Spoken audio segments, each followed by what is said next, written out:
Assalamualaikum warahmatullahi wabarakatuh.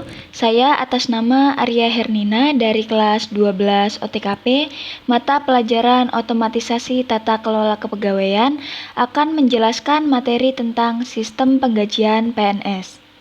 Sistem penggajian PNS ini masuk ke dalam materi pembelajaran sistem penggajian yang ada di Indonesia. Nah, apa sih tujuan kita mempelajari sistem penggajian? Salah satunya supaya kita dapat mengetahui secara mendalam dan dapat memahami pengertian sistem penggajian yang ada di Indonesia, terutama materi yang akan saya bahas pada saat ini yaitu sistem penggajian PNS. Sebelum memasuki materi tentang sistem penggajian PNS, kita harus mengetahui dulu apa itu sistem penggajian. Sistem akuntansi penggajian dan pengupahan adalah sistem yang digunakan oleh perusahaan untuk memberikan upah dan gaji kepada karyawan atas jasa-jasa yang mereka berikan. Nah, di dalam sistem penggajian ada 3 sistem yang biasanya digunakan oleh perusahaan, yaitu sistem skala tunggal, sistem skala ganda, dan sistem skala gabungan. Sistem skala tunggal artinya yang dimana perusahaan memberikan gaji yang sama kepada pegawai yang berpangkat sama dengan tidak memperhatikan sifat pekerjaannya yang dilakukan dan beratnya tanggung jawab pekerjaannya. Yang kedua, sistem skala ganda. Sistem skala ganda adalah sistem penggajian yang menentukan besarnya gaji bukan saja didasarkan pada pangkat, tetapi juga didasarkan pada sifat pekerjaan yang dilakukan, prestasi kerja yang dicapai, dan beratnya tanggung jawab pekerjaannya. Yang ketiga atau yang terakhir yaitu sistem skala gabungan. Apa itu sistem skala gabungan? Sistem skala gabungan, gaji pokok ditentukan sama bagi pegawai negeri yang berpangkat sama. Di samping itu diberikan tunjangan kepada pegawai negeri yang memikul tanggung jawab yang lebih berat, prestasi yang tinggi, atau melakukan pekerjaan tertentu yang sifatnya memerlukan pemusatan perhatian dan pengarahan. Nah, bagaimana dengan sistem penggajian pegawai negeri sipil di Indonesia?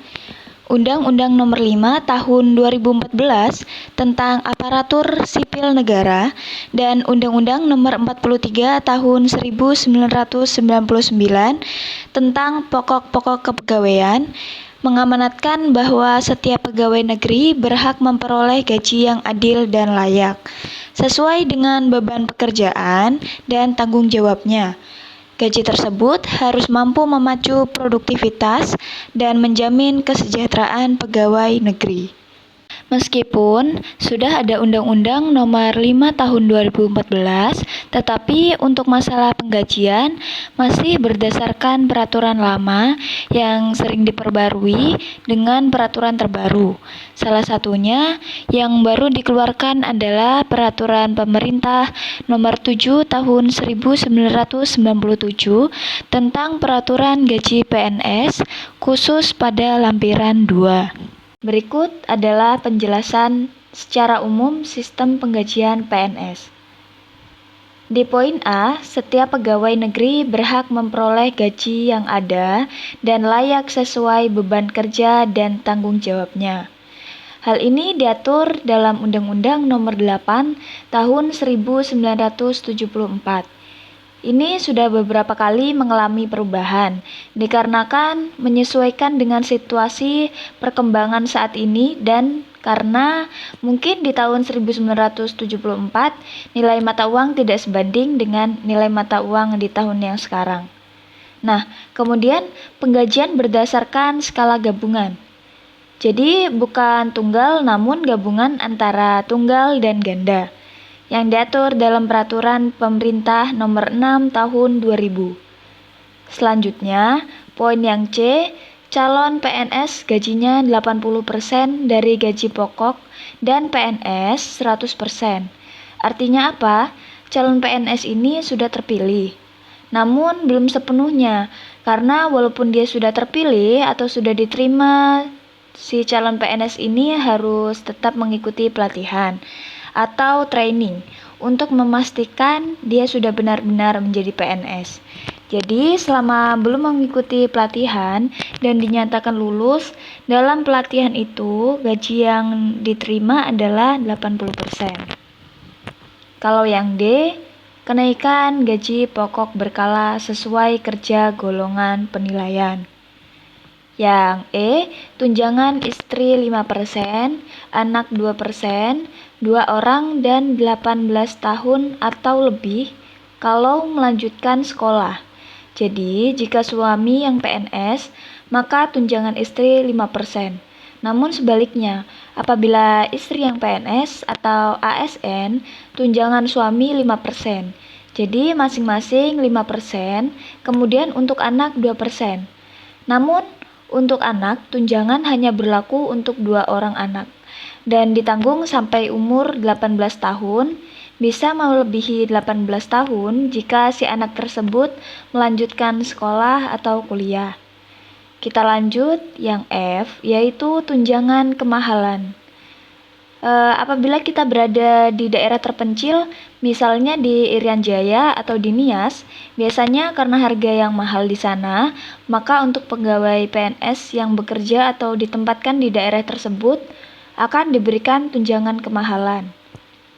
Yang terakhir, yang G, gaji pokok terendah sebesar 1.560.800. Itu untuk golongan 1A. Dan yang tertinggi 5.901.200. Itu untuk golongan 4E.